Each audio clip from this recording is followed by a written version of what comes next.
E aí, tudo bem? Nesta lição, vimos algumas menções em relação aos casos. Isso existe em língua grega e é diferente do português, porque na língua portuguesa nós não temos os chamados casos. Você se lembra quando você estudava lá no ensino médio e também no ensino fundamental, talvez lá pela quinta série, sexta, sétima, e o professor pedia para você fazer uma análise sintática?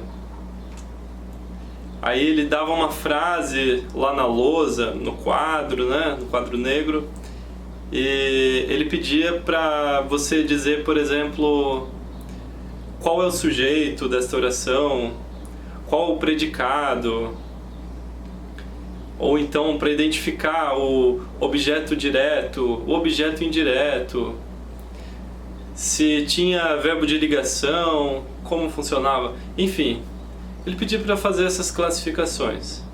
E em grego parece ser um pouco mais fácil. É um pouco mais fácil de fato. No começo é um pouco difícil, porque os casos eles são identificados a partir das terminações, das desinências do respectivo substantivo, do respectivo adjetivo.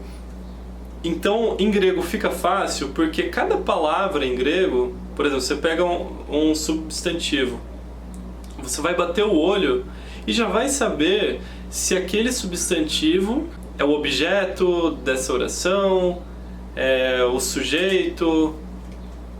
Então, é mais fácil de fazer essa identificação. Então, essa é a razão de ser. Serve para a gente se localizar em uma determinada conversa, certo? Então, a gente vai ver cada um desses casos. Então, neste vídeo em particular, a gente vai apenas fazer menção a esses casos e no próximo vídeo a gente vai dar exemplos, certo? Então, existem 4 casos no grego moderno. O primeiro deles é o nominativo, o segundo é o acusativo, o terceiro é o genitivo e o quarto é o vocativo. O nominativo, que é chamado de onomastiki, ele serve para identificar o sujeito da frase. O que é o sujeito? É aquele que faz a ação, é aquela parte ativa da frase, da oração. Então ele que faz as coisas acontecerem, ele que põe as coisas a funcionarem. Então ele nunca é o objeto, ele é o contrário do objeto, ele que usa o objeto, ele que faz as coisas, certo? Esse é o sujeito. Então, sempre o sujeito vai estar no caso nominativo, onomastiki, em grego, ok? Então, esse é o nominativo, sujeito. Já no caso acusativo, o acusativo tem a ideia de, por exemplo, você aponta para algo, né? Você está acusando algo. Você aponta, você é o sujeito. Aquilo que é apontado é o objeto. Então, o objeto sempre vai estar no acusativo. Aí você vai perguntar, tá, eu quero me lembrar daquela época da escola que pediam objeto direto ou objeto indireto. Vai ser objeto direto se não tem preposição antes. E vai ser objeto indireto se tem preposição. Mas isso é irrelevante, essa parte de objeto direto ou indireto.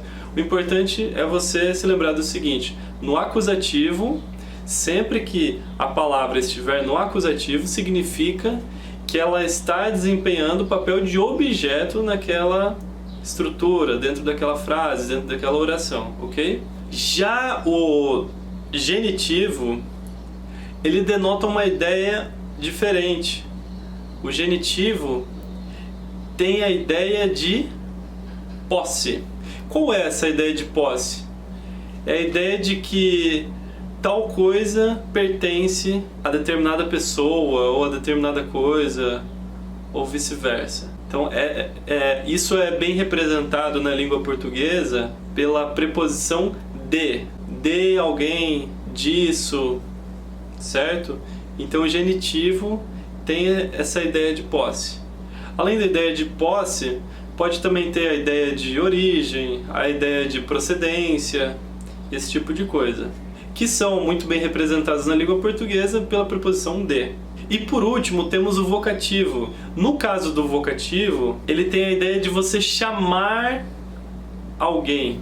Então, por exemplo, você vai chamar alguém fulano, cicrano, ou então tem aqueles casos de prosopopeia em que a pessoa chama por elementos da natureza, por exemplo, ó céus, ou então, ó estrelas, quão lindas vocês são.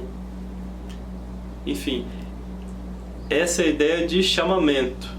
Por que chamamento? Chamamento tem a ver com chamar. Chamado tem a ver com o verbo vocare em latim. Por isso, vocativo. Ok? Ou então quando você vai, por exemplo, falar meu Deus, também entra no vocativo, ok? Então, no próximo vídeo, nós vamos explanar cada uma dessas situações, cada um desses casos, com exemplos. Beleza? Valeu!